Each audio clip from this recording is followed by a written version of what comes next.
Did you know that a single French fighter jet once turned the tide of an entire war zone without ever being detected by enemy radar, dropping precision strikes from miles away while vanishing like a ghost in the night?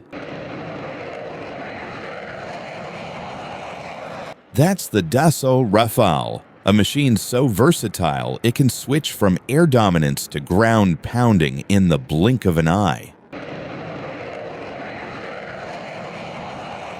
But here's the burning question. How did this underdog from Europe become a nightmare for adversaries and a dream for air forces worldwide, even outshining American icons in some battles?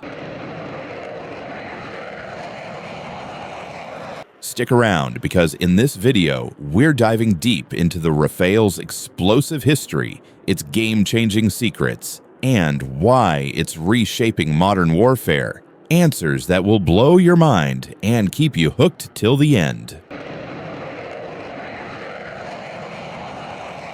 If you're loving this high-octane aviation content, hit that subscribe button right now and turn on notifications so you never miss a beat on the world's deadliest jets. Let's launch into it. The story of the Dassault Rafale kicks off in the turbulent 1970s when France realized its aging fleet of Mirage jets couldn't keep up with the escalating Cold War threats. The French Air Force and Navy needed a next-gen fighter that could do it all: air superiority, ground attacks, reconnaissance, and even nuclear strikes. But France didn't want to play second fiddle in a multinational project that might compromise its independence. In 1983, Dassault Aviation got the green light to build a technology demonstrator called the Rafale A. This wasn't just any prototype, it was a bold statement of French engineering prowess. Powered by two Snecma M88 turbofan engines, it featured a delta wing design with forward canards for unmatched agility. The first flight, July 4th, 1986, a poetic nod to American Independence Day. But this bird was all about French sovereignty. Why build it? Simple. France had joined a European consortium in the early 1980s to develop what became the Eurofighter Typhoon, but by 1985, they pulled out. The reason? Disagreements over design priorities. The others wanted a pure air-to-air interceptor, but France demanded an omnirole fighter, versatile enough for carrier operations and every mission under the sun. They weren't about to rely on foreign tech, especially with U.S. export restrictions looming. So Dassault went solo, investing billions to create a jet free from American strings.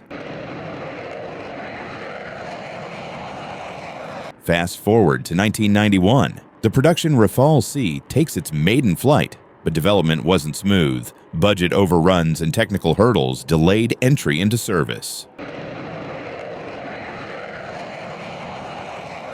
The Navy got its Rafale M's in 2001, optimized for carrier launches with reinforced landing gear and a tailhook. The Air Force followed in 2004 with the Rafale B and C variants. Over the years, upgrades rolled out: F1 for basic air defense, F2 adding ground attack, F3 introducing nuclear capabilities, and today's F4 with advanced AESA radar and AI-enhanced systems.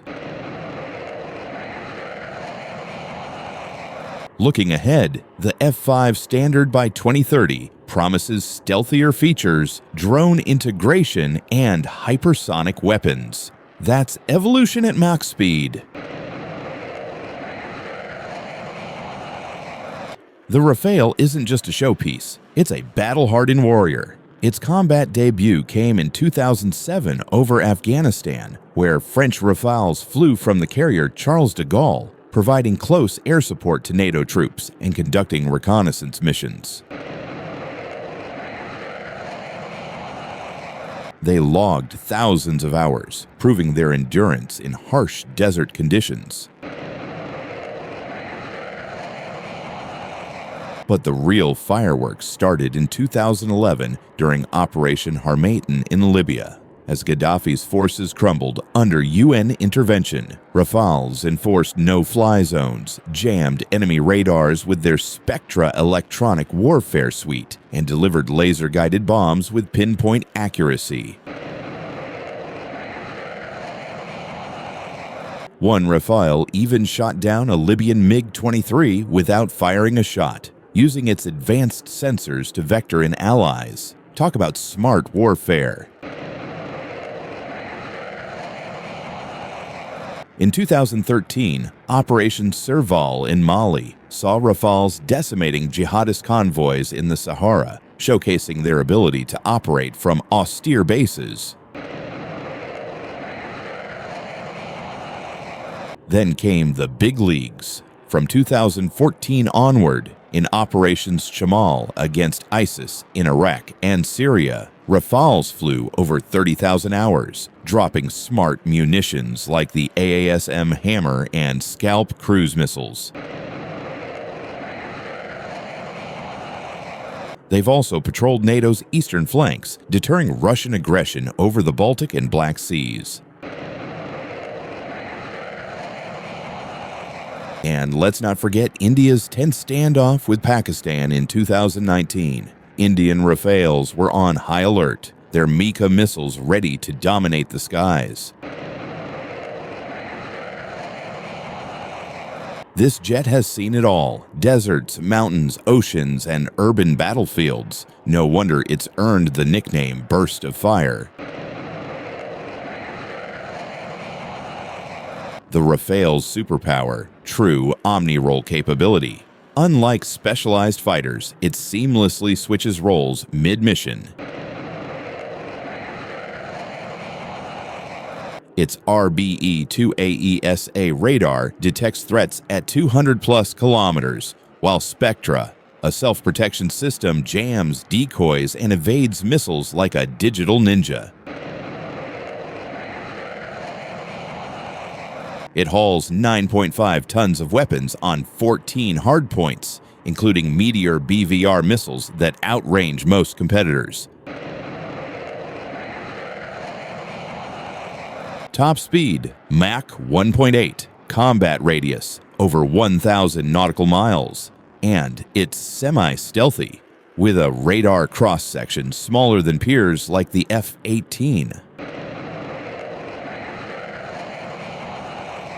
But no jet is perfect. At around $125 million a pop, it's pricey. More than a Gripen, but less than an F-35. Its RCS isn't as tiny as 5th-gen stealth birds, making it vulnerable in high-threat environments without support. Payload is solid, but not as massive as the Su-35s. Early models had avionics glitches, and export versions sometimes lack full French tech to avoid tech transfer issues. Still, its reliability shines. 99% availability in operations. Today, the Rafale is the backbone of French defense, with over 145 in service across air and naval forces. It's integral to nuclear deterrence, carrying ASMPA missiles. Exports have exploded. Egypt operates 55 for Red Sea patrols. Qatar's 36 guard the Gulf. India's 36, with more on order, bolster Himalayan borders. Greece uses 24 for Aegean tensions. Croatia's 12 modernize their fleet. The UAE's massive 80-jet deal secures the Middle East. Indonesia's 42 patrol vast archipelagos, and Serbia's recent order eyes Balkan stability. Why the surge? It's combat-proven, easy to maintain, and doesn't come with U.S. political baggage. Future prospects? Dassault aims for 500-plus exports by 2030, with upgrades like conformal fuel tanks extending range and stealth coatings blurring lines with 5th gen. The Rafale is a 4.5 generation fighter, rubbing shoulders with the Eurofighter Typhoon, Saab Gripen, and Fa-18 Super Hornet.